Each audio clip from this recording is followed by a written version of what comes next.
இனிய வணக்கம். படர் மெலிந்து இரங்கல் என்ற இந்த அதிகாரம் 117 நிறைவு குறளை நாம் காண இருக்கிறோம். 10வது குறள் 1170.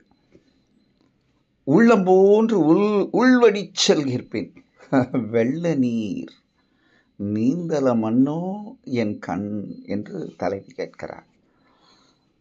இந்த கண்ணு தலைவனுடைய பிரிவை பலவாறு சொல்லி சொல்லி ஆற்றாமை தன்னைத்தானே கட்டுப்படுத்திக்கிட்டே வந்த தலைவி ஒரு கட்டத்தில் உள்ளம் உடைந்து அழுகிறாள். உள்ளம் உடைந்தால் நீர் கண்ணீர். இப்போ நமக்கு பொதுவாக பெண்கள் ஆண்களும் அழறாங்க, ஆனால் பெண்களுடைய அது உணர்ச்சிகளை உடனே அந்த கண்ணீரில் காட்டிடும். அதனால் பெண் கண்ணீர் ரொம்ப பலமானதுன்னு சொல்லுவாங்க இல்லையா பொதுவாக. அப்போது இந்த பெண் அப்படியே பொல பொல பொல பொல பொல பொல பொல பொல பொல பொல பொல பொல பொலன்னு கண்ணில் இருந்து தண்ணி. அப்போ கண்ணில் அழும்போது கூட தலைவி தன்னை தேர்த்திக்கிறது எவ்வளோ அழகாக இருக்கு பாருங்க. கண்ணே, நீ இந்த கண்ணீர் இந்த வெள்ளத்தில் நீந்துறியே, ஆனால் இந்த உள்ளம் பார்த்தியா, இந்த எண்ணங்கள் பார்த்தியா, சர்ன்னு அவர் இருக்கிற இடத்துல போய் உக்காந்துக்குச்சு. அவர் எங்கே இருக்காரோ அங்கே பாஞ்சு போயிடுச்சு அது. ஆனால் நீ என்ன பண்ண, இந்த கண்ணு போகிற வேகத்தில் உன்னால் போக முடியல.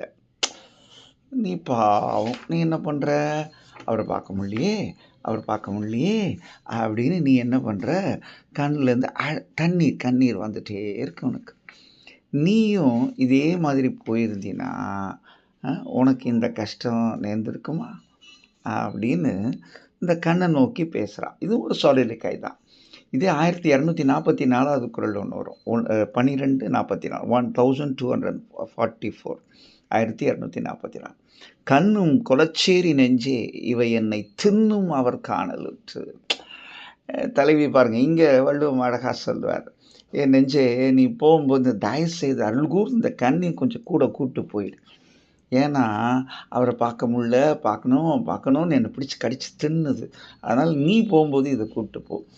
இது இலக்கியங்கள் எவ்வளவு நயமாக சொல்லப்பட்டிருக்கின்றன, கையாளப்பட்டிருக்கின்றன. எண்ணங்களையும் உணர்வுகளையும் எப்படி ஒரு ஒழுங்காற்று பாணியிலே அவர்களை தேற்றிக்கொள்ளும் விதமாக தலைவனும் தலைவியும், அதாவது உயர்நல பண்புடையவர்கள், நல்ல குடி மக்கள்.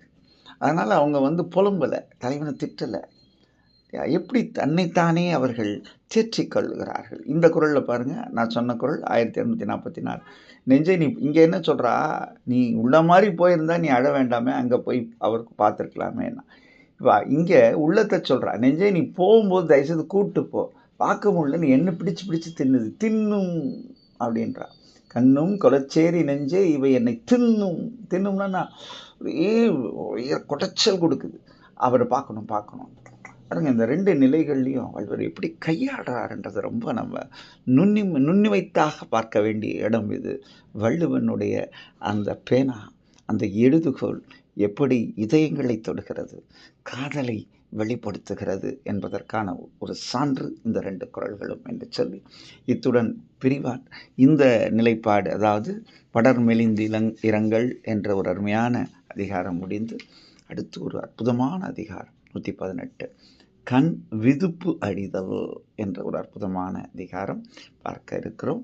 நன்றி. இந்த நாள் இனிய நாளாக இதய வாழ்த்துக்கள். வணக்கம்.